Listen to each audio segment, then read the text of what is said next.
Welcome to our podcast. I'm Jess. I'm Mandy. And we are drama bonded. And today, I don't know. Today we had a really good episode of Vanderpump Rules. Even if it was incredibly infuriating. It was good because I feel like something actually happened, like a meaningful conversation was had. I knew that Lala was going to go off on him in this episode, and I was just ready for it. I was waiting. Yeah. I needed it. Same. I was like channeling myself through Lala. Same. And then I feel like we had some good hometowns. Yeah, I will say usually Hometowns is one of my least favorite episodes, but I sent Jess a message amidst watching them saying maybe I'm falling for Joey. Totally. I get it. This man is showing up in all the ways we would love a man to show up. Which I feel like normally the way the lead responds in Hometown Dates is so cringe. I know that you're just like, nope. It's hard to watch. You get the ick and you're done. You're just like not attractive anymore. And yet Joey has come out still attractive. God. Yeah. I know in this conversation, Jess is like, I know his emotional intelligence is off the charts. He's cute. She's like, but he's not very smart. And I was like, well, 2 out of 3. 2 out of 3. Did we ever talk about why we think Joey's a little dumb? Oh, I don't think we brought it up on the podcast, but it's fairly well known that he confused Gypsy Rose for Ruth Bader Ginsburg. Okay. My question is, what photo of Gypsy Rose did they show him? Because it was a normal one. Okay.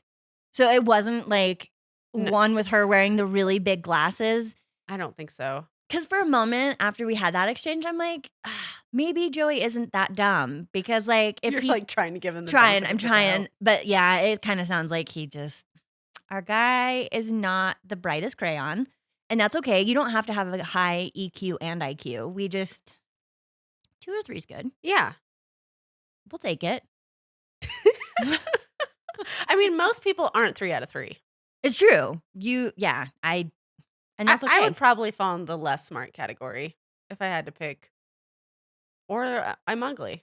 No, I'm just kidding. You're not. Yeah, I've got probably just like an average level of all 3, which doesn't make any of them particularly remarkable. So when you've got super hot Joey and he's really emotionally intelligent, it's working for him. He's got high enough levels in the other 2 that it does sort of help with the third intelligence thing. I also just feel like in our society, it's harder to find men with higher emotional intelligence. It is, right? Because we don't teach men especially that. Straight men. Yeah.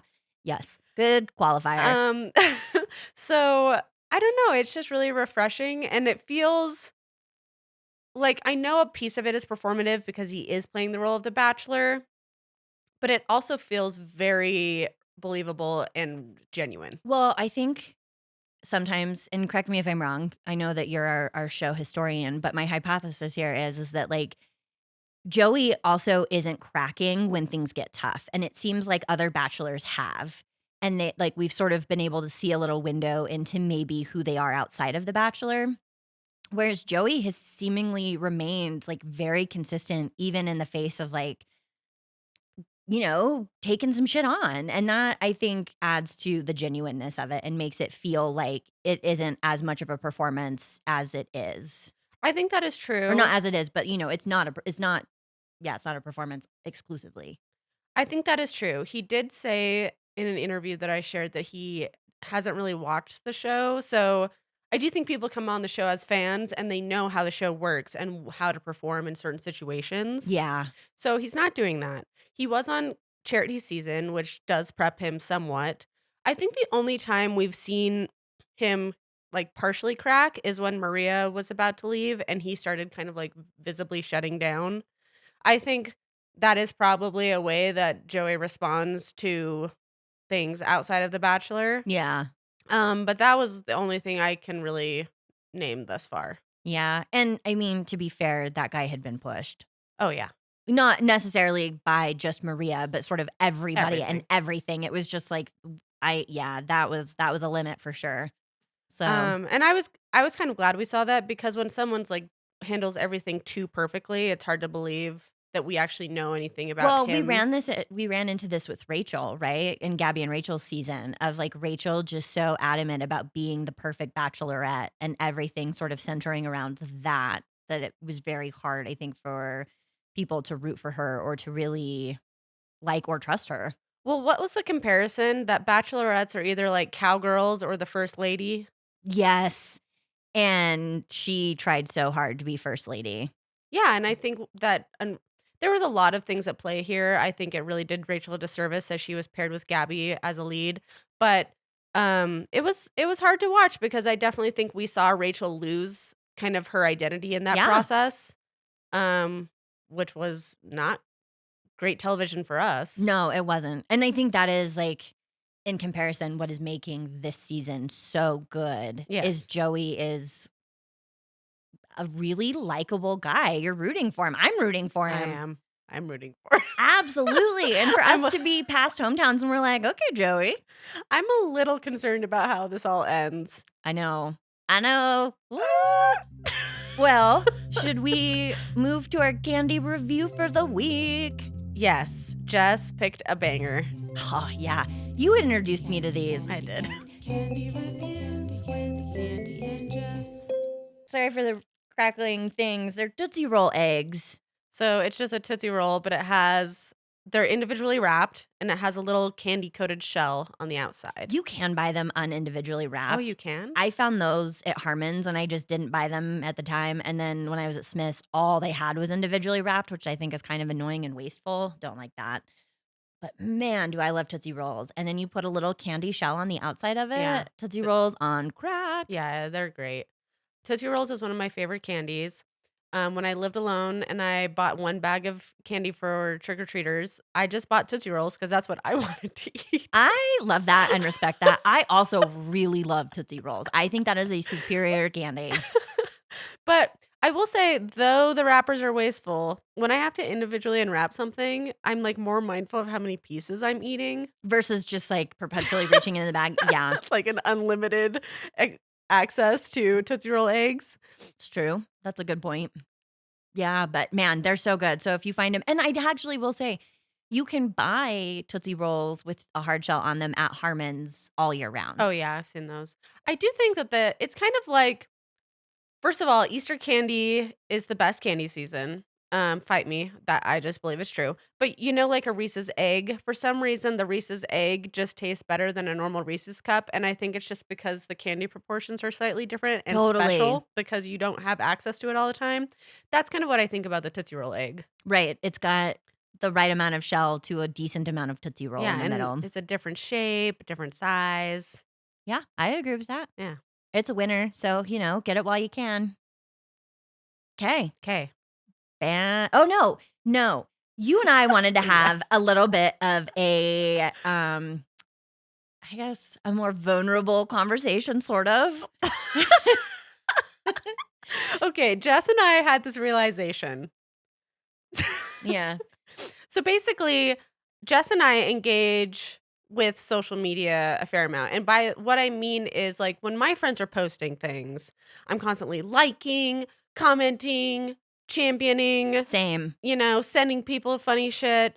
Um, and and sometimes when I post things, the lack of engagement makes me feel a little self-aware. Yeah. And I explained to Manny, like, right now I'm going really hard for Palestine, so I'm not surprised that people aren't engaging, but then there are people who are doing similar things to me, and when I engage with them, I don't really get a lot back. And it was, like, making also me feel kind of self-conscious and dumb. I'm like, "Is it me?" And then when Mandy and I were talking, we both simultaneously put out answers, and I was like, "Well, if you're experiencing it too, we're fine." And she was like, "Are we losers?" But are And, we? that comment really struck me. I, like, sat with that. I was like, "Whoa. We Well, we might we be. could be losers. We could be." And it's like, we're those boomers on Facebook, but now we're the millennials on That Instagram. is true.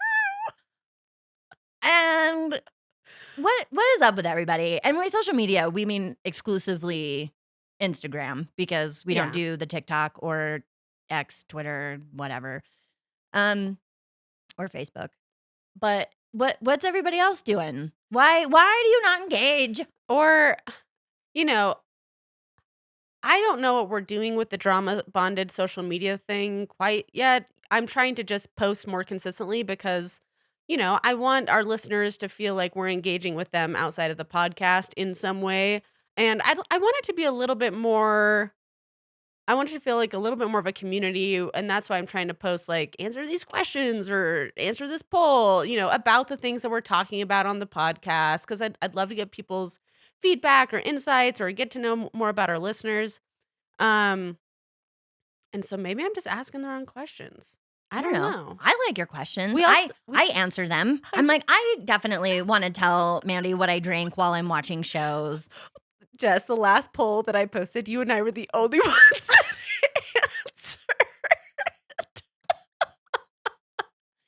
I'm dead. That's awesome. We Anyways. are our own biggest supporters. And you know what? As it should be. We have a lot of confidence, you guys, but it This does isn't get a critique on our listeners. No, absolutely not. I'm genuinely like, I'm with you. I feel a lot of like self-awareness around it. And I'm sort of just like, am I dumb? I'm dumb. And you sort of saying that you're feeling a similar thing, I don't think it negates the loser aspect, but I feel less dumb. I'm like, okay, this is like, At least we're in it together. we're in it together. And you're always good company. If I am with you on something, I'm good. But I am curious, sort of like, what's everybody else doing on Instagram? Like, why are you even there? And genuinely, like, not trying to be like Yeah, like what do in you go good to faith. it for? What are you getting out of it? Yeah. And is there anything that you would like to get out of it? I really miss how Facebook was so much more about communication. Like before it became about reels and Well, it became a hotspot for a lot of misinformation posts. And yeah. Instagram, I'm sure, is similar, but it just felt like I was having a much harder time avoiding that sort of thing in Facebook. So I kind of just miss like, simple statuses and photo albums, I miss that too.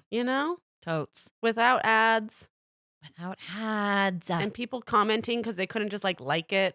I know. It's, yeah. Well, Or you maybe you they can. could like You could it, just but like there it. wasn't like multiple emoji options. Right. It was, It's like you like it or you comment. right. Right. The ads thing. The House of CB, I just have to say, the dresses that everybody wore in the rose ceremony, at least 2 of the 4 were from House of CB, and there have been a lot of bad ads floating around for those dresses. Oh, People really? thinking that they can get them cheaper than what they actually cost, and, like, I went down the rabbit hole of the shadiness of ads on Instagram and TikTok, and anyway, be careful of those, especially if you watch The Bachelor and see these dresses. Unfortunately, you have to pay the price, but, like, that is sort of a seediness of social media that is not a good feeling. Speaking of, this is a great way to kind of segue into another topic. Um, because we aren't on TikTok, sometimes I wonder how much relevant Bachelor content we're missing out on. Because apparently, according to Juliet, who is hosts another Bachelor podcast, the top 4 are like TikToking all the time. Okay. Well, full confession, if I got into TikTok, I don't think I would do anything else. Yeah, that's why I also haven't. I don't need another thing to waste my time on. Totes. And when I was looking through my friend's TikTok, and I told her I was like, "Yeah, I'm not on here." She's like, "Don't do it. You'll never Yeah, be Saul, free of it." Saul will like roll into bed at midnight and he's like, got sucked into TikTok. And I'm like, that's my worst nightmare. I don't want a reason to stay up late. So, But it is so the generational gap, though, when we're watching a lot of Gen Zers on these reality shows and their main platform is TikTok. I don't know. It seems like valuable content that I wish I had better access to, but also like I don't want to be on TikTok. I'll take one for the team No, for the research aspect of it. I'm not asking you to do I'll that. I'll do it. I'll do it. I think that could be fun. I don't want to have to create TikTok content though. Yeah, same. That's it. I hit peak TikTok before TikToks were a thing when one Halloween I had all my candy wrappers on a plate and then walked them over to the garbage can and had Saul record me scraping my candy wrappers off into the garbage saying I was done with dinner. And that's it. That's my that's it. That's all I've got. I'll never be able to create another reel that's funny ever again. So as long as I don't have to create anything for it, I will go engage with Bachelor people. Not Okay. engage, but like I will watch. I don't know. Just, because they do post some stuff on Instagram, but I think it's a very different type of content. Yeah, people, I agree with that because sometimes when I'm reading through Reddit posts, I'm like, why are people responding this way to these contestants? Like, I'm not seeing this, but then that's probably it exactly. I'm missing the majority of that key content. Well, is that where everybody else is? You're all on TikTok and just ignoring us over here on Instagram? Again, this isn't a critique on our No, listeners, it's really not. but We're just I'm trying to reach out. with our very simple Instagram presence, I'm basically trying to just create a fun account that I would want to frivolously access occasionally. I love a good parasocial relationship with hosts that are willing to engage. I think it's very fun. Right? So, I'm putting croissant cookies up there, obviously show memes. I was thinking maybe about asking people what their favorite version of a girl dinner is. I don't know.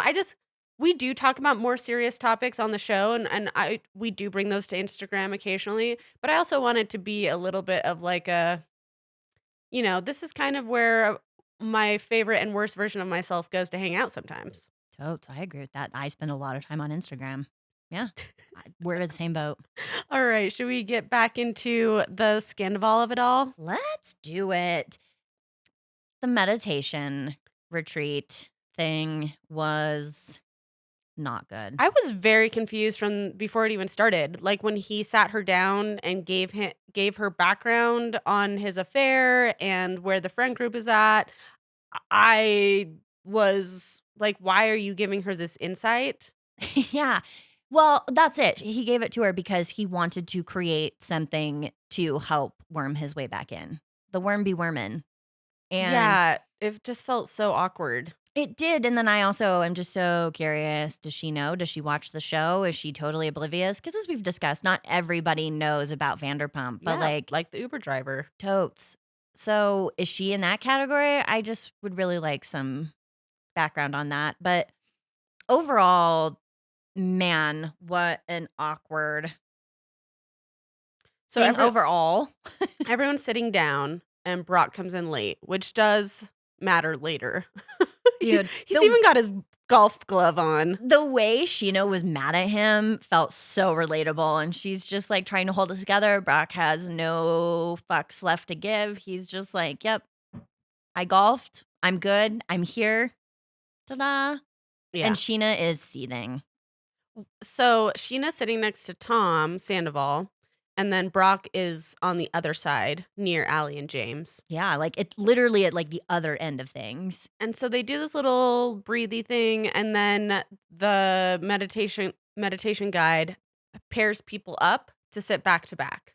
Right, you just kind of, like, who you're next to, Yeah. and Sheena had nobody to her left, and so to her right was Tom Sandoval. It was very obvious she kept, like, looking at Brock, and she was like, "Can you come be a 3 with us?" And he's like, "No, I'm with these guys." And Brock, bless him, but read between the fucking lines, my dude. Your wife is like, "Come over here now." Well, they even had an awkward conversation where he's like, "You gotta deal with it," and it's like, "Ooh, buddy, fuck you." She does, but on her terms. Yeah. And so he did also kinda know what he was doing. I don't know if he actually did. I think he was just like, "No, I'm over here with James and Allie." Yeah. So they're back to back, and you're supposed to, like, rely on this person for, like, genuine, comfortable support, and if you need more of it, to actually ask for it or to, like, state, "Hey, I need this," to really make your need known. And Sheena is sobbing. She Yeah. does not wanna be touching Tom Sandoval. I think it's overwhelming. She's just not having this moment. And in the after show, she does say it's not just being back to back with Tom. It's also like all the stuff going on in her home life, and she's feeling in general like very overwhelmed. You were talking about this yesterday in Home Depot, actually, and I was like, And I hadn't "Damn, even watched the Mandy." after I show. know, because 'cause we'd both been like, "We gotta do that still." So, like, I'm in good interpretation of that, to recognize that, like, this is just an accumulation of too many things. Well, when multiple pillars in your life are not feeling stable, they all start bleeding into each other, right? Mhm. All of the stresses kind of become connected. It's sometimes hard to decipher where your emotions and stress are actually coming from when you respond to something. Absolutely. And I think Lala does a really good job of having awareness of this too, of just like, well, I don't know. I'm at 100. Here Yeah. we are. Yeah. So Sheena was struggling. And then at some point, they're asked to like turn around and face each other. Oh god, this was the worst part. There's so much love before the loss. And then she's like, now I'm at, and she, the mediator, the teacher, the whoever, the guide, The guru. the guru was like, now imagine you'll never see this person again. And I was like, oh, you lost me. Like, this What is the so, actual fuck? yeah, like what? I don't I just kind of felt like in that moment, she was really out of her depth and scope in trying to create a situation to like forcefully mend or force people to Yeah. connect. Like that just felt, and as somebody who is trained as a yoga teacher, who I don't know, that just felt like not the move for a yoga instructor or a meditation guide to be doing that. It felt not productive and it No. felt manipulative. Very, in like a very serving way to Tom Sandoval and no one else. Like, why does anybody else need to look in the eyes of anybody else and feel that? Nobody does. So I hated that. And Sheena Do you think Brock was looking into Hippie's eyes? Hippie was so He was cute. cute. He was being a good boy. Yeah, I don't know. Well, they all moved awkwardly away from Tom and Sheena to let them cry it out. And like, So, it was interesting ugh. because they're both overwhelmed with emotion, and, I don't remember what Sheena said before this, but Tom was like, "You don't understand."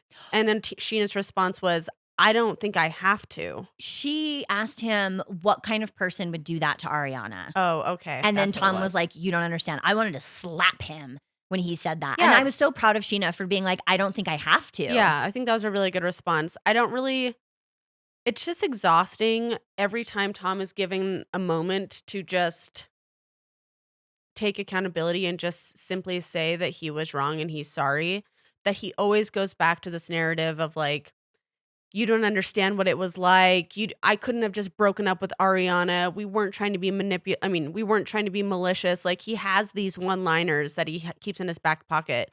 And he always goes to those instead of just allowing himself to be wrong. Yeah, as as you were talking through this, I had this thought in therapy. Saul and I have gone for many years. And one of the things that we have learned most recently is like we'd always had this like sort of model for how to apologize. And it was like one person states how they're feeling, the second person hears that, they validate it, and then that same person then says like, "Hey, I hear, that I have made that you're feeling unheard, sad, blah blah blah. I'm so sorry. I didn't intend for you to feel that way." Like, and you do this just back and forth. And then, I can't remember if it's the fourth or fifth step, but like there does come a point where the person who is having to bear the brunt of the responsibility does in fact get a chance to be heard and sort of state their, how they're feeling about all of this and like where they were coming from. And I think there is a world in which Tom can be heard and there might be a little teeny tiny ounce of sympathy that could be offered, but not until he does the part where he hears everybody else genuinely and sincerely. And it just shocks me that he is so incapable of sitting in a moment to really absorb and hear other people and understand the hurt that he caused. And to also recognize, like, if you do that, your time will come to be able to be heard too, but like not first. That's not how this works. Well, and also, I don't think Ariana is innocent in the breakdown of their relationship. It takes two people to maintain a healthy partnership or marriage, right? And Exactly. Yeah. I don't think that it was just like Tom screwing over Ariana day after day and her just like putting up with it. I think that they were both bringing things to the relationship that were causing issues. I'm not excusing Tom Sandoval for having an affair, but I'm saying if you've been in a relationship long enough, you understand that it takes fucking work and compromise and communication in order to make it work. And I don't know what pieces were missing in theirs, but it was on both of them to maintain a healthy relationship. Yeah, absolutely. And so, like, there does come a point where Tom would be able to talk about the difficulties of that relationship, but he's not setting himself up for it. No, and he keeps just saying, it's on Ariana's mental health, the fact that they weren't having sex. He keeps kind of just pointing fingers at Ariana to excuse his actions, and it's really bad look. It is such a bad look. Speaking of that, I mean, I guess, is there anything else about the meditation scene? No, just that it was hard to watch. It was. I appreciated Lala telling Schwartz that she wanted to be softer. Yeah. And that's like a common theme in this season for Lala because she expressed how she doesn't want to be angry all the time. Yeah, well, girl, yeah, that's intense. Let's get into the Sheena of it a little more. I think that she's a really interesting character this And season. she's receiving a lot of heat on social media, Oh, is she? especially after this most recent episode. That tracks. Like a lot of heat. Oh, Sheena. So, first things first, the scene where Tom and Brock are in the gondola and Brock is like trying to help Tom and Tom understand Sheena's struggle. And I think Brock is doing actually a really good job of that. And then Sandoval goes, "Oh, yeah, that makes sense about Sheena's OCD and how she can't move past this whole thing." And I just like, Uh, I would have shoved Sandoval out of the gondola. I would have committed murder. Like, my God, you do not get to weaponize he'll somebody's. weaponize anything. Well, clearly, and that's just a trend with him. He's weaponizing everybody's mental health as a way to avoid taking responsibility, and that makes you the scum of the earth. Like, Sheena's OCD is not the fucking problem, Tom. You are, like, period, right? And so, like, whoa, that made me mad. And it also makes me sad for Sheena because I think this episode did such a good job of really showing Sheena's struggle and that she does feel a connection to Tom and that this is hard for her. And it makes sense because she's in the middle of a very heated thing and she recognizes it's Tom's fault, but she also doesn't want to abandon Tom because, as Katie points out, she's a male sympathizer. This is what Sheena does. But she's hurting. She's having a hard time. Yeah, I think this is one of those cases where both things can be Yep, true. Like absolutely. Sheena can struggle, but it can also be hard to necessarily completely align with Sheena's struggles. I Oh, absolutely. I cannot get past it. And Katie has been saying it like Ariana is not your audience for explaining your woes with your friendship with Tom. Find different friends. Talk about it to Lala. Talk about it to Tom Schwartz.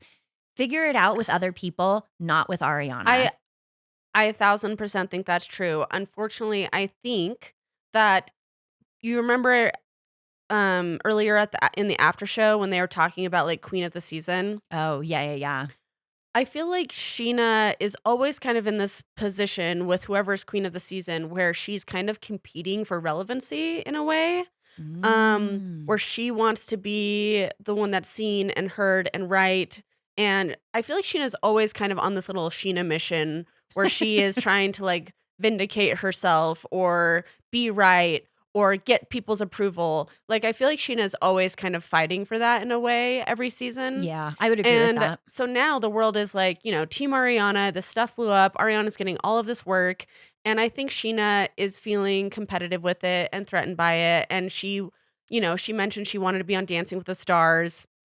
So I think, and Sheena and Ariana are friends. So I don't want to minimize that. But I think Sheena going to Ariana with this is almost her way of being like, but I matter too. Like Right. my feelings matter too. You're not the only one that matters in this situation. And I think, well, yes, I agree. Sheena shouldn't go to Ariana with this. But I think it's almost Sheena's way of being like, you're not the only one struggling here and trying to compete with Ariana's relevancy. That's wild to me. And I think you're right. It's just like, Sheena, if you want that sympathy, Don't go there. don't go there. Don't. This isn't setting it up. This is not setting herself up. And it makes me sad for Sheena just in a way of like she's lacking so much awareness and just making things even harder on herself. Yeah, and as much as I struggle with Sheena and her efforts to constantly make it the Sheena show, I was telling Jess I'm trying to give Sheena some um Humanity?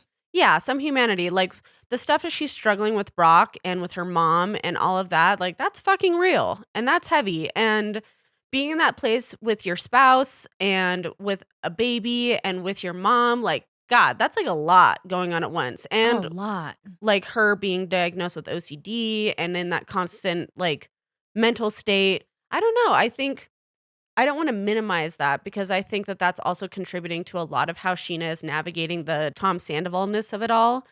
But I do think it's hard when women tend to not know how to support other women through things. And if she was really in tune with what Ariana was trying to do, which is just basically create boundaries so that she can heal and move on, she would see it, understand it, respect it, and kind of navigate around it. Yeah. And Ariana isn't being like, Sheena, you have to hate Tom, otherwise I'm not going to be your friend. No, she's just drawing the boundary of like she can't orbit Tom in any way, shape, or form right now. And that might change. But Yeah. as again, we're 3, maybe 4 months past this. Ariana is not okay and has not had time to recover from this. So, yeah, it's just going to take time. And I think it's really upsetting in a way for me to watch Sheena be so unaware of Ariana and also sad for Sheena that, like, yeah, your feelings are valid. You're just not going about this in a way that's going to situate you to be heard and validated. It doesn't matter, but I do wonder how different Sheena's response to all of this would be if she wasn't struggling with all of that personal stuff. Yeah, I Um, I agree with that. I kind of make the joke that I used to be an asshole, but in actuality, I just had anxiety and it made it really hard to like operate correctly or I don't know. Yeah, and I think you're spot on. Like I wonder how much of Sheena like Sheena's probably not even aware of the impacts of her mental health like out in other areas. Like I'm sure you're spot on with that. yeah, but that scene with her crying in bed to Lala, I'm not gonna lie, it was fucking hard to watch. And That made me angry. Like yeah, it I was like really cringy. it was. I just fuck Lala and Sheena. Come on, you two, be smarter than Well, this. and Lala with her ITM saying that Ariana needs to get her head out of her ass. I kind of think that both of these women need to get their heads out of their asses and Yeah, a little just like projection there. you guys, like, give her a minute. Give her a minute to be fucking angry and put up some boundaries and just like let her have her moment to figure this shit out. And it just feels like it's so obvious that they are coming with jealousy and insecurity. And, Lala's got her own personal shit going on. And I know it's hard not to like think about how it's impacting you in your bubble, but sometimes we have to step outside of our bubbles and just let other bubbles matter more.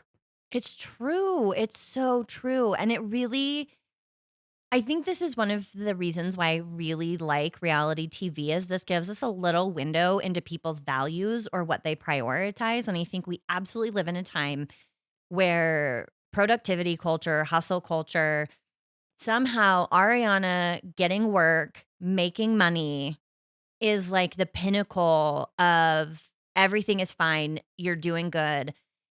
And the reality of it is that's not true, but clearly that's what's valued. And I really wish we could move away from that because I don't think Ariana working is an indication that she's okay. Like Yeah. she lost half her income. When you live with a partner like that and you get they had double the income and then suddenly she doesn't. Of course she's fucking got to take on work and it is that. It is work. She's not okay. She's doing what she's got to do to survive and get through this moment. I guarantee it. Yeah. And so it's wild to me that Lala and Ariana and Lisa are just like so dismissive of all of that and think that somehow she's fine. She's like in reinventing mode, you know? She's Yeah. starting her life over and rebuilding now that she's going to be either selling her furniture, selling the house, who knows what's going to happen to the show. Like she's moving and grooving because she has to. Right. She can't just break down and wallow in self pity. She probably wants to.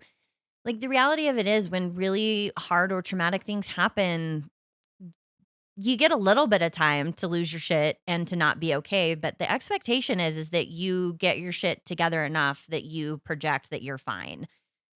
And I think that's what Ariana is doing. She would be damned if she was sitting in her room crying all day, and she'd Right. be damned if she was doing what she is now, which is taking advantage of everything that is being offered to her and working her ass off. Right. She Exactly. I think you're spot on. I guess this sort of does move us into the topic. Oh no, we do we want to talk about the Ariana of it? Or Yeah, we can do that. let's just do that and then we can talk about Lala Okay. unloading on Tom after. I really dislike the way the show is painting Ariana as the villain. Oh, yeah. That makes me really, really mad. And I think we're seeing that in the edit that Ariana's getting, in the way the cast is interacting with her. And then there was a quote from Alex Baskin. Did I write Yeah, that down? Alex Yeah. Baskin. Thanks. He's the producer, creator of the show. I'm looking for it. Okay. He says, as for the future of the show, after noting that Ariana Madix, 38, did not want to interact with Sandoval during filming on season 11, Alex said that the series may see its struggles. Quote, we can still squeeze a great season out of it, but going forward, I don't know, he confessed. I'm sorry, Ariana having the boundary of not wanting to be friends with people who are friends with Tom or interacting with Tom is a completely reasonable boundary. And I think it is so lazy of the show to not try and navigate this differently. Well, yeah, my point earlier was, why can't Ariana and Katie be going to Tahoe and the Toms be filmed separately somewhere else? Like, why is it that Ariana is the one that's kind of seemingly being ostracized because she doesn't want to spend time with Tom? And now they're just forcing the group together. And it seems like the majority of the group would rather just hang out with Ariana. Yeah, nobody, even in the conversations where Sheena seems more open to at least forgiving Tom, she's making it clear she doesn't want to be his friend. Like, she recognizes enough to be like, this is a snake and not somebody that I want in my life. But she also just doesn't want to carry around hate, which Yeah, is that is valid. valid. But yeah, nobody is interested in like really being friends with Tom. So I think this is also contributing to why this season feels so manufactured, is none of these people would just naturally be engaging with Tom Sandoval at this point in time. And the show is just forcing everyone together, creating this redemption arc. Everyone's like on edge about Tom's mental health. Meanwhile, Katie and Ariana are on their own island because that's the only other option if the show's going to form around this redemption arc for Tom. Ugh, yeah. Also, I just have to admit this. I'm such a fucking tool. For like 5 seconds, I felt sympathy for Tom Sandoval. Well, that's what Lala said too. I know. And then so it's like I'm so susceptible to production sometimes. I hate that. But then thank God Tom just continually reminds us that he is a shitbag. And man, Well, the thing is, there is a place in this world where if Tom was, coming forward with contrition and taking accountability and actually giving people space to feel what they need to feel, this could be a redemption arc. absolutely. It could be that. And it would be good TV. It'd be great TV. I guess right. I don't think and I people shouldn't be crucified forever for mistakes that they make. Yes. And especially not cruelly, especially like everybody, I mean, we're shitting on Tom here, but we're not friends with Tom. So, his friends don't need to hold him to the fire this whole time. Yes. I If agree with that. Tom is willing to do the work, but Tom is not seemingly willing to do the work. And so it's like it would be so much more compelling to watch somebody work their way back into a friend group after a colossal fuck up than it is to watch whatever this is. Well, it's like in The Bachelor when we have Shanae and Shrimpgate, and then all of a sudden we get her on Paradise and she's a different person. I mean, I know that's like a bad comparison, but I'm saying my attitude towards people on television can change based on performance. Well, yeah, I think it's really this is as good as time as any to state it. Like when we talk about anybody on reality TV, we are talking about the people we see on reality TV. We're Yeah. not necessarily talking about the actual real people that they are Yeah. because we can't know that. So all we have is what we are shown. And yeah, based on that, I'm willing to change my opinions on people. It doesn't mean that I'm a stan or that I'm gonna go to bat for them at any point, Yeah. like, particularly, but yeah, I'm willing to people can change. That does happen, but Tom is not showing an Well, ability to think about change. all the heinous things that James Kennedy has done on the show. He was ostracized multiple seasons because the group didn't want to hang out with him, aside from Tom Sandoval and Ariana. And now we see James as being one of the main people in the group because he has grown and matured and is acting more responsible, and he has had to mend those friendships along the way. Like in season 9, I think, is 8 or 9, Katie and James mending their relationship was a really big deal because for like 3 seasons, Katie wanted nothing to do with him, which was valid.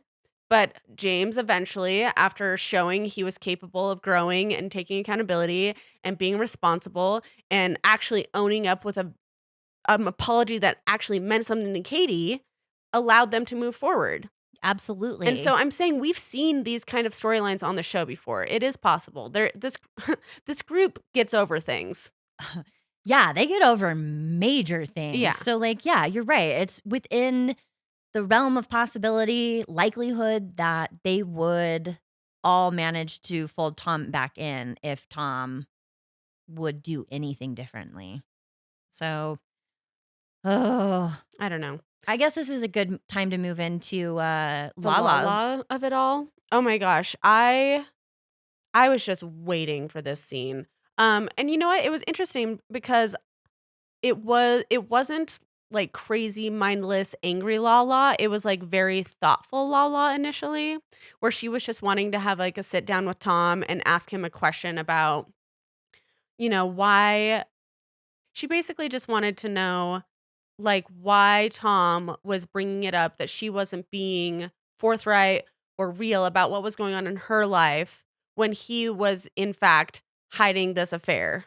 Yeah, So and she was basically like, "Why did you feel like you could look me in the eyes and say that stuff when you were doing what you were doing?" well, and I think making it more poignant is that that art he like gave an interview that came out the day that everything blew up for Tom Yes. too. So it's not even like the two things in a way weren't connected. They were. They Like, were. That was crazy. yeah. And so it's like Lala's trying to have tough conversations here. And it really did feel like a good faith question of like, why are you doing this? And I Tom just could not for 2 seconds handle the heat. I think Lala was like, "I need this answer before I can move forward with you in any Yeah. way," because she felt very like hurt and attacked by his behavior. And so I honestly thought it was a fair question, and she asked it very level-headedly. Yeah, She was she very did. grounded, she was very calm, she wasn't coming at him angrily, She wasn't calling him names, she wasn't making any accusation that hadn't already been made. It really just was like, "Hey, let's talk through and this." it was like she lit a match and Tom was just, like, ready to fight. Yeah, He was like, "Well, you lied like, about being in a relationship for 6 years. That's actually not true." and it's also so different because Randall was somebody not on the show. He was a professional in an industry where Lala and it wasn't a affair. She literally probably could not have said anything without ruining her life financially from being sued. Like everybody doesn't have full control over every aspect of their life when other people are involved. This is a really, consistent theme in reality television where people get called out for not putting enough of their life on television. For example, Kyle Richards has been called out this season where, it's been obvious that her and her husband are struggling in their marriage, and a lot of the season wasn't really about that storyline because Kyle was keeping it under wraps. And so one, I think this is an interesting topic of, how much are people obligated to show us? But Yeah. also, it is different because Tom's affair and relationships have been with people who are on the same show as him, whereas Lala's affair slash long term relationship was with someone who wasn't allowing her to share anything. She also has a child with this person, and now her child can't be on the show. Lala doesn't have full control of what she's sharing with the show and what she's not. But also, Lala is still damn good television. And I don't even really think half the time that Lala isn't sharing everything that she should be. Yeah, and that is a really sticky thing to talk about of like what are we as viewers owed from these people who are putting so much out there. I think Tom's commitment to Vanderpump Rules is so bizarre and unhealthy in a way of just like I I don't know. I guess there are some instances where I feel like if you're not being truthful, it does matter. I can't remember the details, but there was a woman who, with her and her husband, just sort of insincerely would these probably influencers posting about how good their relationship was, tips and tricks, and then actually all the while they're going through a divorce. That kind of stuff, it's like, okay, that's a little shady. Like, what are we doing?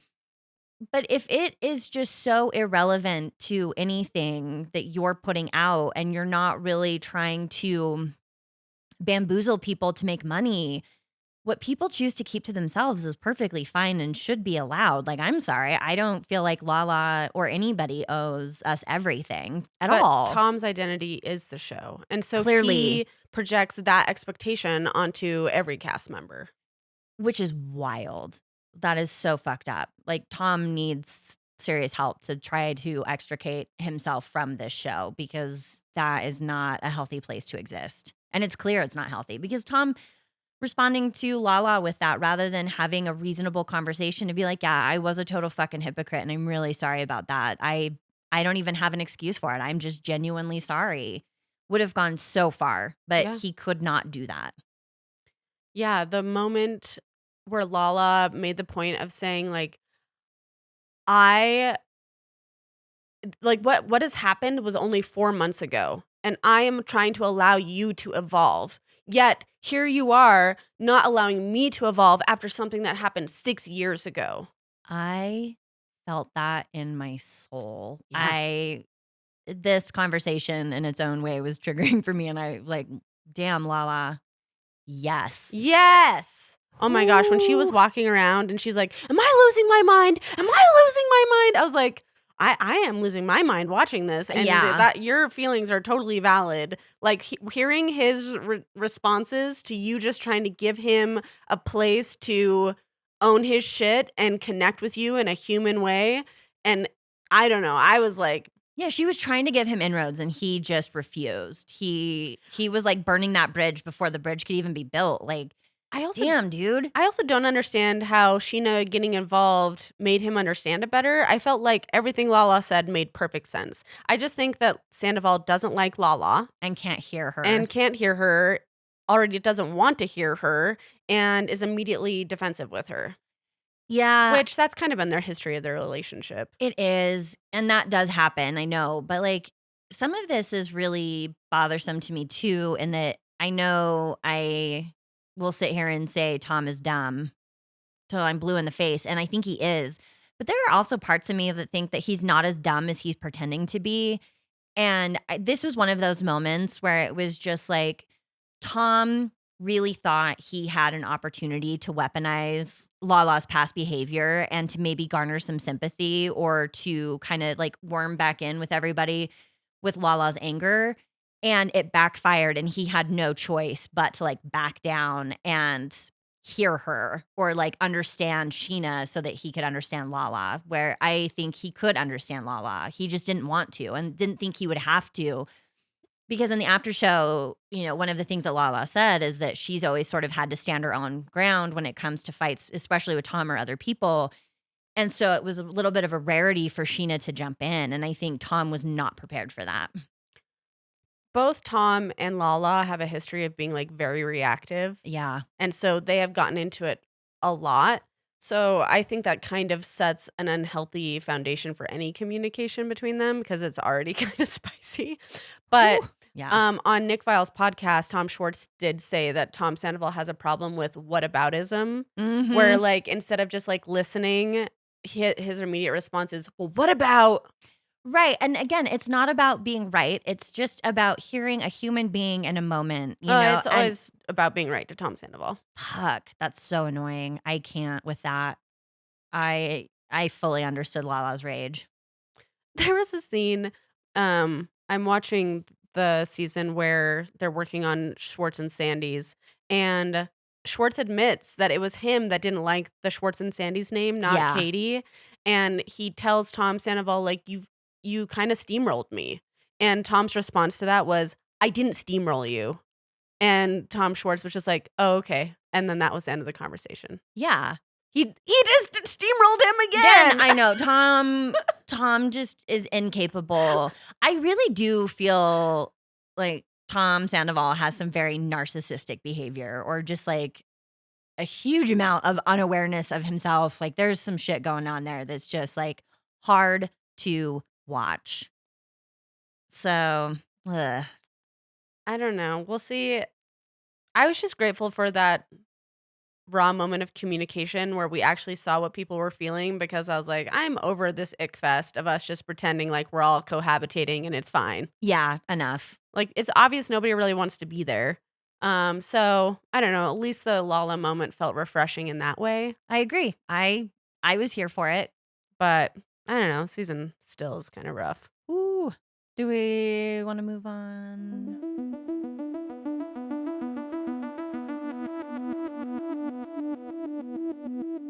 The Bachelor. Okay. Okay. Hometowns. Man, this was such a surprise. Like in the best ways.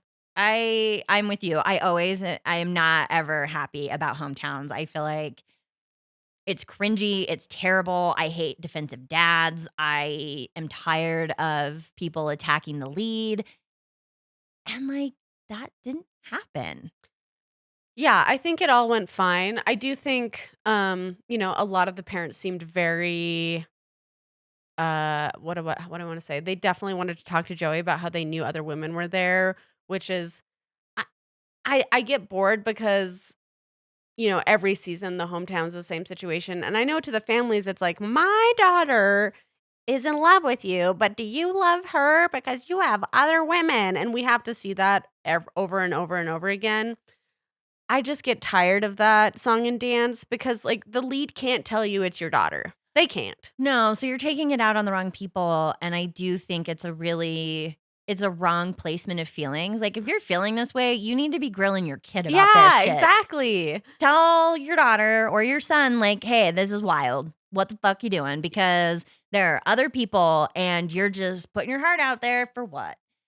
Which I do think though, we got more of that. I felt like the parents were like, hey, if you're feeling like you could be ready at the end of this, then you're also ready for the heartbreak that could come. Yeah. So we're just, we trust you. We're excited for you. We're tentative, but like, have fun So we start out in New Orleans. with Kelsey A. Man, her hair was like even bigger and better than we've seen it before. I know. She has princess hair She does. or like country singer hair. She's, there are obviously always incredibly beautiful women, but I think there's a level of beauty that you achieve by like really putting yourself together, knowing your body, your hairstyle, all this stuff.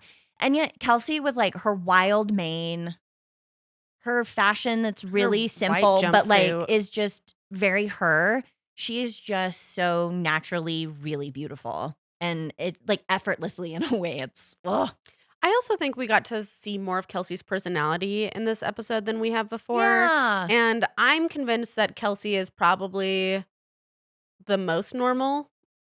I don't know. I just got a glimpse into I think that Kelsey's actually like I can tell that Kelsey's the most normal, if nothing else, just by the clothes she wears, the way she holds herself. yeah, the way she does her makeup. Yeah, she's a normie. Yeah. And I say that in the best way possible. Oh, same. I love that. And it makes me feel a little more hopeful that if she's at the end of this is like a legit thing that could work out. Yeah. Obviously we saw her processing a lot of her grief with her mom this Aw, episode. And man. you said you cried. I definitely was almost crying. Just the way she was kind of like noticing the butterflies and bringing each moment kind of like back to where she was at in that grief process and Yeah. Joey giving her the space to do that. I know. For me, it's like you lose a parent and suddenly the passage of time and the markers that really denote that become very bittersweet. It's so for me that was just and I felt for her and then meeting her dad Oh, who wow. is this incredible person who lost his partner but also managed to continue showing up for his kids who lost their mom.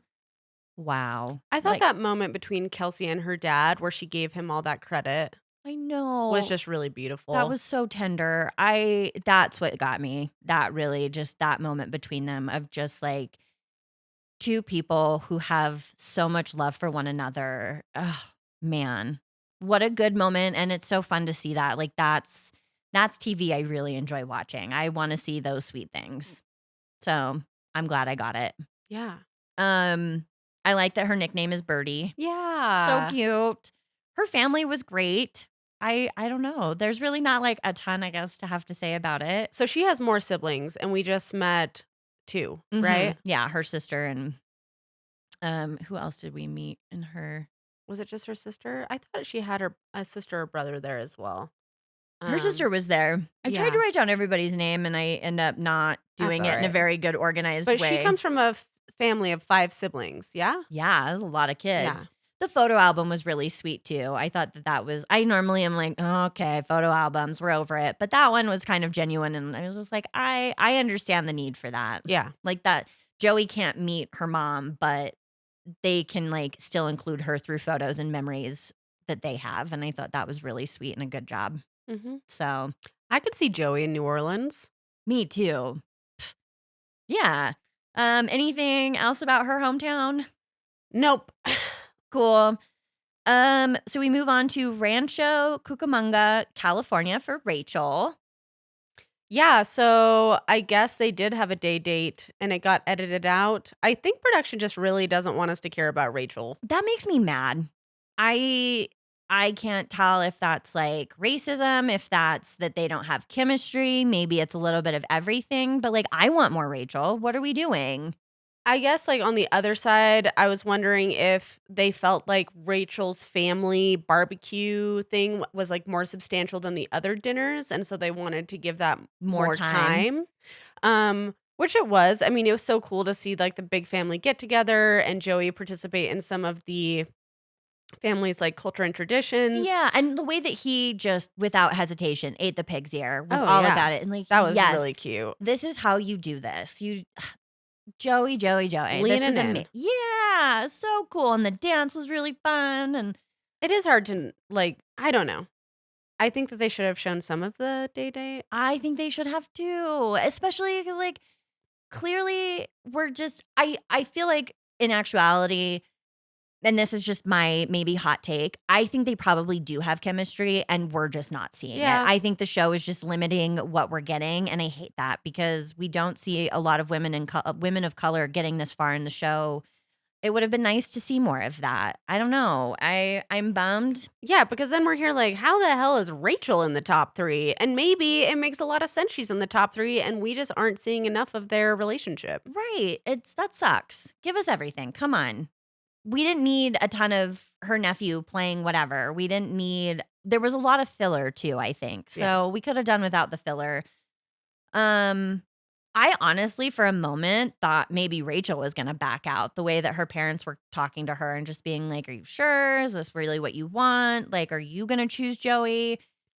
Well, she apparently has gone through such a heinous breakup that must have left her really broken because her parents seem very hesitant Yeah, they were skeptical. to necessarily like follow her lead. I know. And I do hate that, but I also like I get it. Parents got a parent and they were. And I loved that her mom was like, I want the best for you, but I want more better Yeah, for for my my daughter. And I daughter. was like, I mean, way to be That was honest. a And I good felt mom like line. Joey definitely responded to that well. And he's like, yeah, Yeah. that makes sense.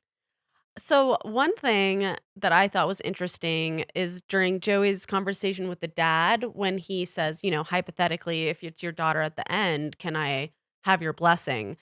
he only did this with Rachel's dad and Maria's dad, yeah? Yeah. So it was like the two fathers that showed any hesitancy or reluctance or were questioning Or maybe a things. little bit more traditional on things. Yeah. Yeah, so Joey took the moment to I was trying to remember how often that happens in hometowns because I was like, I kind of hate this Me right now.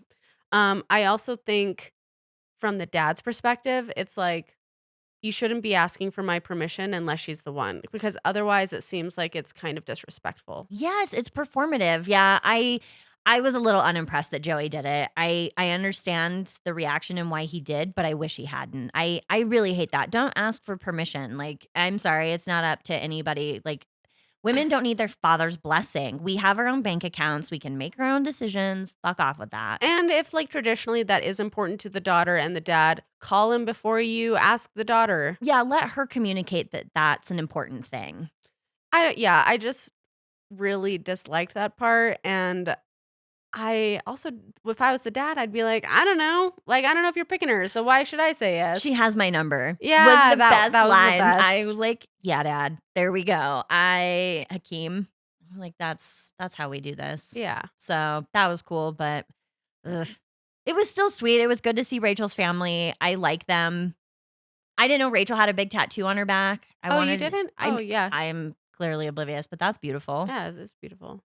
Yeah. Anything else with Rachel's? No. Okay. So we move on to Becker, Minnesota for Daisy. We get to see the cute Christmas tree farm. Finally, I realize I love Christmas, and I didn't finally realize that. Like, I know I love Christmas. What I realized was I was projecting my love of Christmas onto Daisy. Yeah. Daisy's just not it for Joey. She might be. She might be. That her friends were in that. I wanted to meet other people's friends. I want more Yeah, friend interactions. I think that was so fun. Like, let's have friends interact on like a portion of the date, please. Yeah. I think that shows you what that person's really like outside of the bachelor world when they're just Well, with their friends in a casual environment. and friends oftentimes are a better reflection of who a person is Yes. than their family because family dynamics can be so tricky. Yeah. Friends, on the other hand, are a very clear indication of like the kind of person you are by the company you choose to keep. Yes. So I wish we had more of that. Totally. Daisy's I fine. I told Jess, okay, so they go to maybe we should go through the day a little bit. So they go to the Christmas tree farm, they get the hot chocolate, do the little Christmassy crafts. We meet her friends and Daisy, I do think it was nice that Daisy expressed her breakthrough with Joey and how she was entering this process from that really kind of broken place and feeling really insecure of who could love me with this thing. And that Aw. Joey made her realize that that's all possible and made her, kind of I think she has like a new sense of self now because she has this s- self I don't know, what would you say? I think it was just the external validation that she needed, that she's Yeah, still lovable and attractive and interesting, so even if she she's deaf this and has inner a worth. That's what Yeah, I was yeah, trying to yeah, say. It doesn't she feels like she is worth that love and connection with someone. yeah. And so, whether this plays out or not, that's really valuable to her. And I thought it was cool that she expressed that to her friends. Um, and we go to the family and we do the family stuff. And her dad seemed awesome. I love that he was able to make a joke about the deaf thing. Yeah, he's like, "You're not gonna lose your hearing, so go for it." And I Yeah. do appreciate that both of her parents were kind of like, okay, kid, like, if you're gonna do this, you've gotta be vulnerable. Like, it's not fair to expect Joey to be all of this and for you to hold back. Like, Yeah. you're either in it or you're not, so what are you doing? And that was really good parenting advice. I was proud of her parents for trusting Daisy to be able to, have her heart broken or to at the end of this be madly in love and get married. Like, that was cool. That was a good dynamic. I like to see it. I think the moment with her brother when she says, Harrison sounds like Harrison. First of all, like what a great Oh, I moment to have on know. TV because that's like so special. But for me, it also put things into perspective of how fresh all of this is and Yes. how she's just coming off of this like life altering experience. And I think finally realized that my issue with Daisy is I don't really know who she is outside of all of the hard things she's recently survived. I feel like that's kind of her identity right now, understandably so, because it's Totally. been all consuming. But I think Daisy, now that she is like doing well, and now that she has that external validation, I think Daisy just needs to go live some life. I agree with that, and I thought when you brought that up, I was like, "Yes, that is it exactly." And not that she I don't know. Yeah, it's not that she's not shaped by those experiences, but she also doesn't need to be solely defined by them, and she deserves to be able to go explore who she is as a deaf person without also trying to fit a relationship into that. Yeah, because now she's just coming out of it, and now she's all of a sudden engaged in building a life with somebody. Um, and like Daisy gets to decide what she's ready and not ready for. I'm just saying, personally, from what I'm seeing on television, I wonder if I'd be more interested in engaged with Daisy as a person if there was a little bit more time between when she went through all of that and where she is now. Yeah, it would feel like it would feel easier to support her and be like, "This is a good trajectory for Yeah, her." because Whereas right now it's like, well, Daisy needs to take time for Daisy and be very selfish and focus on herself, not necessarily a relationship. And yeah, to be clear, these are just our opinions. yeah. We're not there's a lot we don't know about Daisy, but yeah, based on that, I agree with you. We share that opinion. Well, because Daisy's fine. She's very likable, she's funny, she's beautiful. I'm I'm She just wrote a sitting kids book. okay, that's awesome. I'm just over here being like, "What is it about Daisy that I'm struggling with?" And I Yeah. think that's it. I don't I really know who Daisy is. I think that's a really really good point. Yeah, she's not fully fleshed out for us. She's not and it's Th so hard to have that happen on The That could be Bachelor on the anyway, show, right. yeah. So, yeah, I agree with that. Um, we'll see where it I goes. don't want her to be Bachelorette. Also for the Oh, same reason. I know. I feel like, though, if she's not it, that's what's happening. Yeah, if she's not Ed, she's definitely gonna be Bachelorette. Mm, okay. Well, it is what Well, it is. yeah. Maria. Maria. Maria. I felt like something was off from the very start of the date. Well, Joey, really could not move past her trying to leave. I I think that think that's fair. and even if I think that he's maybe placing too much weight on that situation. I think Maria's inability to reassure him or claw his way back out, though, is sort of on her, and the fact that she couldn't do it, I do think Joey probably made the right call, even if I'm sad that Maria's gone because I love Maria on my TV. I do love Maria. I just feel like she was very inconsistent. Like, she comes into this date being, she sat him down, she told him where she was at. She says, "I'm 100% in. I'm sorry I had that moment. Like, I'm here for you. I'm excited for you to meet my family. Like, I am in it." She kind of has that moment where she's like trying to rebuild Oh, what yeah. what she shook last time. Well, it's so funny. I had texted you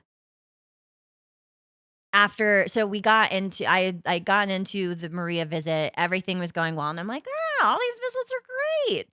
And then she chokes Yeah, she when chokes. big time, and I was like, "Well, I can't text Mandy that now because I'm gonna give it away, and I know you don't like spoilers." So I was like, "Well, I just kinda have to ride this one out." But yeah, that was the one thing where I was like, "Whoa." It was really obvious who at that point was gonna go home just based on the fact that, it was so obvious to Joey that she choked too, and she couldn't even, try and come back from it. She just let it end like that. I was so confused because her interactions with her friend and her dad, she's so emotional and she seems like she's so in love and that this experience is really impacting her. I don't know. She just, every time someone was like, "How are you doing?" Like, is he the guy? She was kind of overcome with emotion, supposedly. And then when she says goodbye to Joey, when she has the moment to really tell him, like, "I am falling in love with you," She's or like, like, "Thanks "This for is where I'm coming." at." Yeah, it means a lot that you were here. Uh, Wah, wah. yeah, if the I next time that he's gonna see you, I mean, yeah, I don't know, Do you Ooh. see how, confusing that is, though? And I get it, and, she just played right into Joey's biggest fear of him feeling like she's not going to choose him. Like, she wants validation and she can't give validation either. So it's like, is she choking because she doesn't like him and she just can't force herself to say it? Or is she just not? My theory on this is that Maria went on this show for not the right reasons. Ooh, okay. Yeah. And like, why not? Yeah. She's stunning. She's got a really good social media presence. She's got a really rich dad. Put yourself out there. Yeah, like this is a great opportunity. And what's the likelihood that you're going to make it very far, right? I mean, Fair. especially on with 32 women, get out of here. That's great odds that you're not getting anywhere. I think she went on this show fully intending to go home at some point and made it further than she thought. And I kind of feel like she does really like Joey, but do I think think so. that she can't commit because it's on a show. And I think she's got enough self-awareness and sense of self to recognize that it is really kind of weird to go on a reality TV show and wind up in a marriage as a result of that. And I think she just couldn't battle back that, like, in I don't know, that hesitancy enough, because she did end up telling Joey that she loved him, but I think even she knew it was not going to be enough, but she needed to say it anyway. I don't know. And that's me just pulling stuff out of my head. No, I have I no think that reason to. tracks. I just think, like, I don't really blame Joey for being like, No, not you're at not all. ready. Because, she sits him down and says, I'm 100% in. And then she follows that with, oh, by the way, I've never brought someone home. Which I messaged Jess and I was like, what the fuck? Why wouldn't she tell him earlier? Right, that this is her first, like, serious relationship. Yeah, there were a lot of things where I just get the sense that Maria didn't know how to navigate this and was actually and Joey was right. I think she was really unsure. I And think that it's very likely that if he had chosen her, it wouldn't have worked because of her own feelings or insecurities or whatever sort of she was struggling with this show. And so in that sense, Joey was, I think, right to send her home. Maria was too big of a gamble. For And absolutely. Joey's like, the stakes are too high. I'm not going to gamble. Yeah. And And that's you know fair. what? For me, it's also really satisfying. It doesn't matter how good your sexual chemistry is. If you don't make somebody feel safe, it Yeah. doesn't matter. Yeah. So good for Joey. Way to not think with your dick. Yes, not. Yes, if guys aren't dumb on their dick, but they're dumb with their dick. So he Way to wasn't. not be done with your dick. Yes, we love it. Yeah. I mean, I loved Maria and she was Me great too. television, but Still hoping that we get a Maria Bachelor season because that could be good. I would prefer that. But I stand by Joey's choice. Oh, same, 1,000%. I think that was the right call for him. I'm still nervous for Rachel, and maybe Yeah. there's something I'm not seeing, and the show's gonna blindside us with it. But like, Yeah. yeah, that. I also really appreciate Rachel being like, "What was that?" Oh man. Why the tensions are high. She's getting a lot of shit for that online for some reason. She shouldn't. And- She turned to Maria, the source of the problem, and was like, What are you doing?"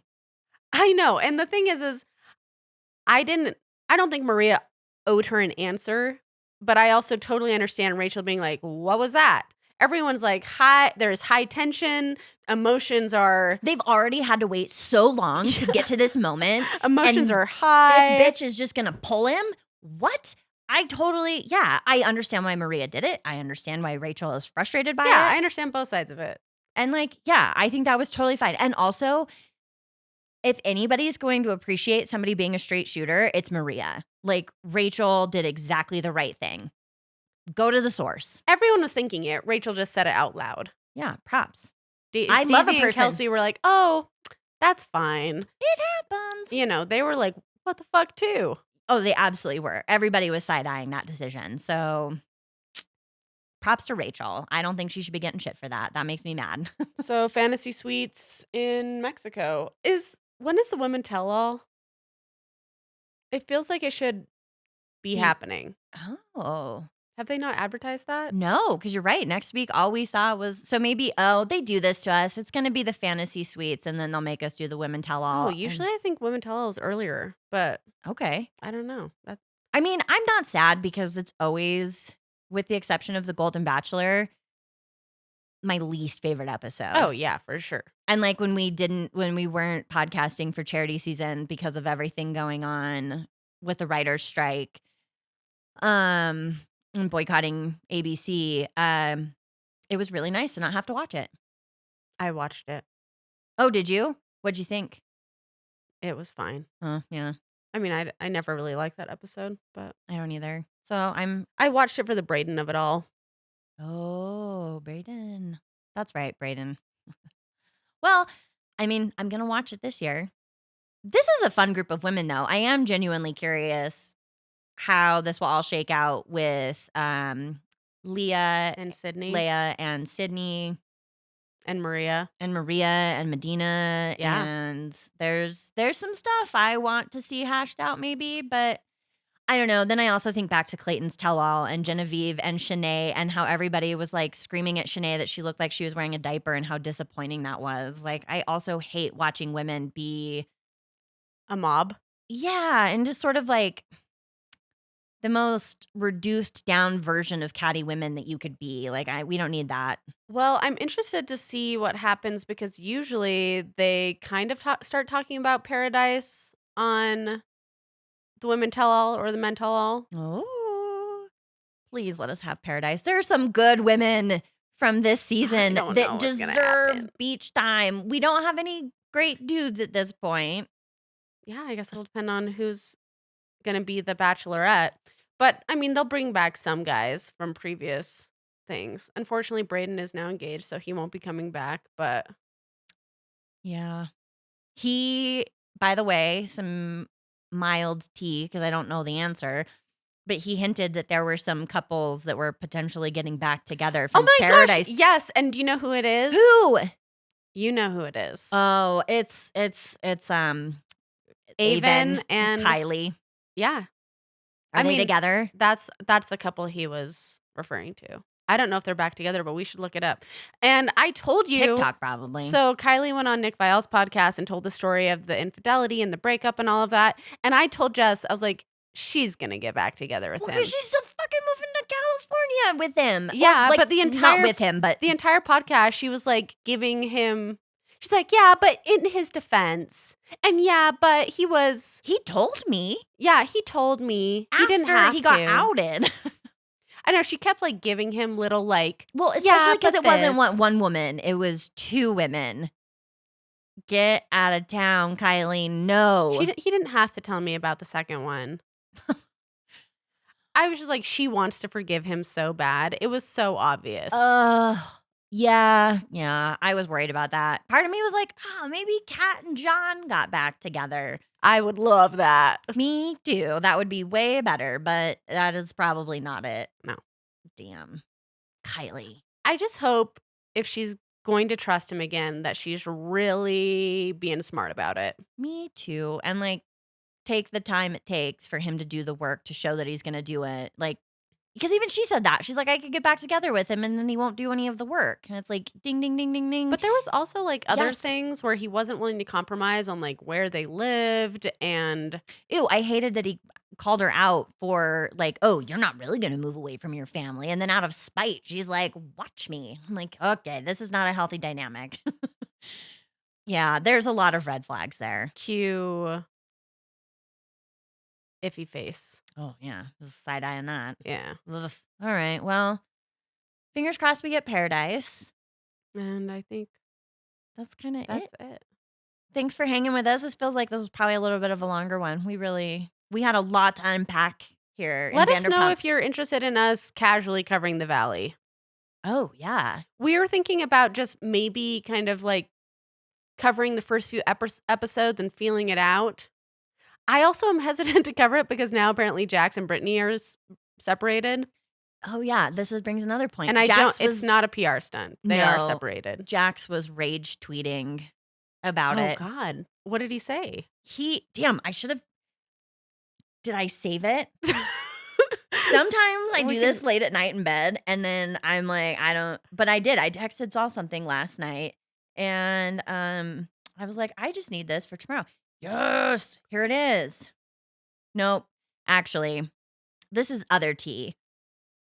Did you you know about Colton being a stalker? And Yes. okay, Demi is the only one that will not let the world forget.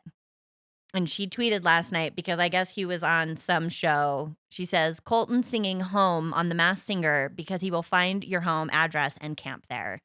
Oh, shit. The The shade. shade. I love it. So there was Demi. Jax's tweets I can't find, but he was basically just doing the whataboutism Jax style of like, everybody has hard times. Shut the fuck up. You don't know. Well, Lala was on Watch What Happened Live, and Andy asked her, like, what are your thoughts on Jax and Brittany separating? And she says, well, Brittany's one of my best friends, and obviously I support Brittany and what is best for her, but I also am always telling him telling her to leave him. She and Andy was like, really? And she's like, yeah.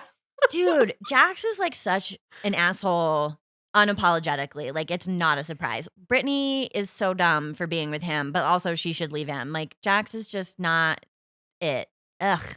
Unfortunately, Brittany is kind of the version of toxic positivity where she just wants to give someone every benefit of the doubt because of how much she loves them and wants everything to be good. Yeah. And so, hopefully Brittany learns in this hard process. Right. Brittany's not like, dumb. Brittany is just committed, I think. She really does want the home, the family, the American dream. She's willing to put on blinders and not see red flags. It's and so true. hopefully she's learning from this because I really do like Brittany. Okay. But I just think that she makes some questionable decisions. Yeah. I do wonder how the Valley will be impacted by all of this. They say they're not getting divorced. They're just separated. They needed space. They're still doing their podcast together. That's awkward.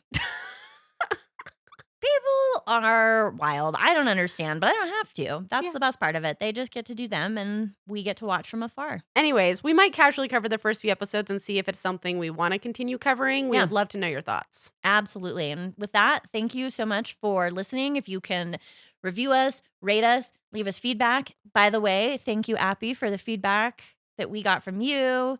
Thanks to Audrey for also interacting with some of our stories. Yeah. We really do appreciate that. Yeah. And Mike. Bringing it in hot. We're grateful for you guys. And Soretta. Yeah. Thank you. Thank you for doing that. Thank you for, taking the time to listen. We really appreciate it. You're the best. Bye. Bye. Drama Bonded is produced and hosted by Mandy Booth and Jessica Brumbaugh. Our theme music is by Jupiter Daywatch. Graphic designer is Pigeon House. Thank you.